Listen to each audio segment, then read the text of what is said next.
गुजरात की विधानसभा पर इस बार किसका कब्जा होगा, इस सवाल का जवाब तो 8 दिसंबर को ही मिलेगा। लेकिन इससे पहले सभी राजनीतिक दल अपनी अपनी जीत के दावे कर रहे हैं। पहले चरण के बाद अब दूसरा चरण का मतदान भी संपन्न हो गया है। राज्य के 14 जिलों की 93 विधानसभा सीटों पर आज सुबह 8 बजे से वोटिंग शुरू हुई, जो शाम 5 बजे तक चली। 61 पार्टियों के 833 प्रत्याशियों की किस्मत कैद हो गई है। इनमें भाजपा, कांग्रेस और आम आदमी पार्टी शामिल है। 285 निर्दलीय उम्मीदवार भी चुनावी मैदान में थे। 2017 के विधानसभा चुनाव में सत्तारूढ़ बीजेपी ने इन 93 सीटों में से 51 सीट पर जीत हासिल की थी, जबकि कांग्रेस ने 39 और निर्दलीय उम्मीदवारों के खाते में 3 सीटें गई थी।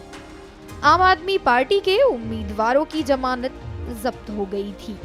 गुजरात केरल में दूसरे चरण का मतदान काफी अहम है, क्योंकि यहाँ से प्रदेश की राजनीति के कई कद्दावर नेता चुनावी मैदान में हैं। यही वजह है कि इस चरण पर हर किसी की नजरें टिकी हुई हैं। आइए जानते हैं इन सीटों का समीकरण। विरमगाम सीट दूसरे चरण के मतदान के दौरान हॉट सीट मानी जा रही है। इसकी बड़ी वजह है कांग्रेस से भारतीय जनता पार्टी में शामिल हुए हार्दिक पटेल।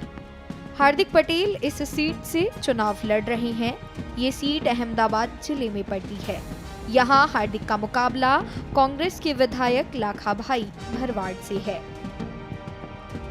दूसरे चरण की वडगाम सीट इस बार चर्चा का विषय है, क्योंकि इस सीट से दलित युवा राजनेता जिग्नेश मेवाड़ी के भाग्य का फैसला होना है।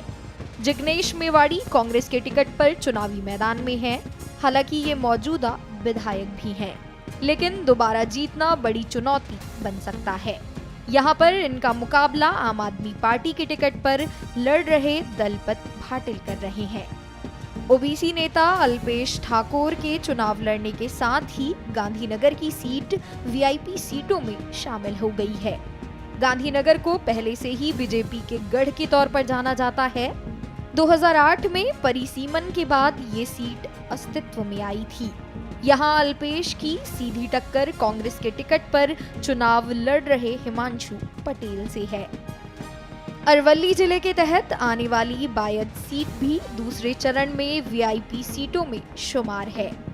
इस इलाके को कांग्रेस के गढ़ के तौर पर भी जाना जाता है। यहाँ से प्रदेश के सीएम शंकर सिंह वाघेला का होल्ड रहा है। इस बार कांग्रेस ने उनके बेटे महेंद्र सिंह वाघेला को टिकट देकर चुनावी मैदान में उतारा है। महेंद्र का मुकाबला बीजेपी के प्रत्याशी भीखीबेन परमार से है।